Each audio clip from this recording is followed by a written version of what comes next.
ইরানের রাজধানী তেহরানের পশ্চিমাংশের ইসলাম শহরে শোনা গেছে একাধিক বিস্ফোরণের শব্দ। এরই সঙ্গে সক্রিয় করা হয়েছে আকাশ প্রতিরক্ষা ব্যবস্থা।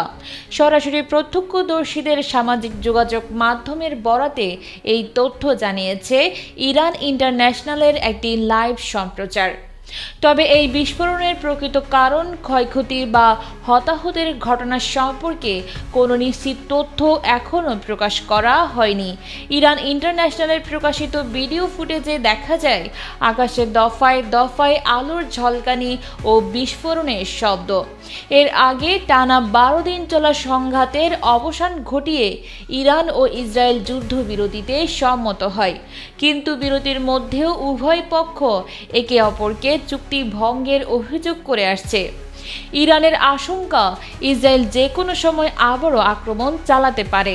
এই পরিস্থিতিতে মধ্যপ্রাচ্যে আবারও নতুন করে উত্তেজনা তৈরি হচ্ছে। এদিকে ইয়েমেন ভূখণ্ড থেকে ইসরায়েলের দিকে ছোড়া হয়েছে ব্যালিস্টিক ক্ষেপণাস্ত্র।